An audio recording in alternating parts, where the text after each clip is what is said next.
حضرت علی رضی اللہ تعالیٰ عنہ نے فرمایا، اگر تم اس وقت مسکرا سکتے ہو جب تم پوری طرح ٹوٹ چکے ہو تو یقین جانو دنیا میں تمہیں کوئی نہیں توڑ سکتا۔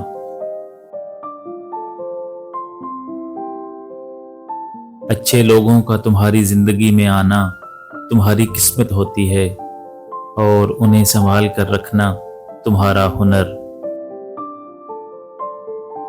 لوگوں سے یاد کرنے کا شکوہ مت کر، کیونکہ جو انسان اپنے رب کو بھول سکتا ہے وہ سب کو بھول سکتا ہے۔ دوست کے ساتھ اس نمک کی طرح رہو جو کھانے میں دکھائی نہیں دیتا، لیکن اگر نہ ہو تو اس کی کمی بہت محسوس ہوتی ہے۔ دوستی کا بھرم صرف وہ لوگ رکھ سکتے ہیں جن کے وجود میں سمندر جتنا دل ہو۔ جب طاقت زیادہ ہو جاتی ہے تو خواہش کم ہو جاتی ہے۔ اپنا سر اونچا رکھو کہ تم کسی سے ڈرتے نہیں، لیکن اپنی نگاہیں نیچے رکھو تاکہ پتہ چلے تم ایک باعزت گھرانے سے تعلق رکھتے ہو۔ کسی بے قصور پر بہتان لگانا آسمانوں سے بھی زیادہ بھاری گناہ ہے۔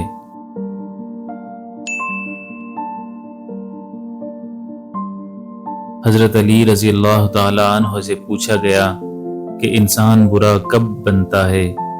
فرمایا، جب وہ اپنے آپ کو دوسروں سے اچھا سمجھنے لگے۔ جو تمہیں خوشی میں یاد آئے سمجھو تم اس سے محبت کرتے ہو، اور جو تمہیں غم میں یاد آئے تو سمجھو وہ تم سے محبت کرتا ہے۔ حضرت علی رضی اللہ تعالیٰ عنہ نے فرمایا، انسان زندگی میں مایوس ہو تو کامیابی بھی ناکامی نظر آتی ہے۔ مشکل وقت آ جائے تو کسی کا احسان مت لو، کیونکہ مشکل وقت 4 دن کا اور احسان زندگی بھر کا ہوتا ہے۔